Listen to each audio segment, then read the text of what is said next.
ధనుసు రాశి వాళ్ళకి ఈ సంవత్సరం మీ లైఫ్లో ఒక విచిత్రమైన సిచ్యువేషన్. ఇది ధనుసు రాశి ఇక్కడ మీకు కనిపిస్తుంది కదా. సో ఒకవైపు ఆదాయం బాగా ఉంటుంది, మరోవైపు మానసిక ఒత్తిడి పెరుగుతుంది. జూన్ వరకు సపోర్ట్ బాగుంది. జూన్ తర్వాత సడన్ ట్విస్ట్. అసలు ఈ పరాభవనామ సంవత్సరం మీ లైఫ్ని ఎలా మార్చబోతుందో ఇప్పుడు చూద్దాం.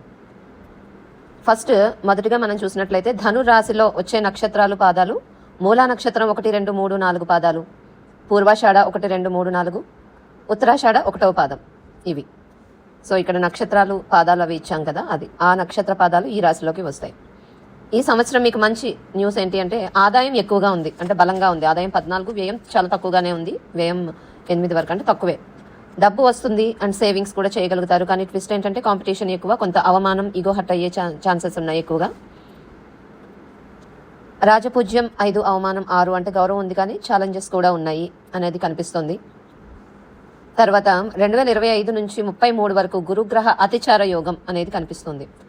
సో ఇక్కడ గురుగ్రహ అతిచార యోగం ఉన్నప్పుడు సడన్ మార్పులు, ప్లాన్స్ మారిపోవడం, ఎక్స్పెక్ట్ చేయని ఈవెంట్స్ అనేవి రావడం అనేది గురుడు అతిచార యోగంలో ఇస్తూ ఉంటారు చాలాసార్లు. తర్వాత గురుడు 7వ స్థానంలో ఉంటున్నారు. మార్చ్ టు జూన్ మధ్యలో మనకి గురుడు సప్తమంలో ఉంటున్నారు ధనుసు రాశికి. ఈ ధనురాశి పార్ట్ 2 వీడియో అంటే దీని కంటిన్యూయేషన్ ఛానల్లో నెక్స్ట్ షార్ట్లో ఉంది, చూడగలరు.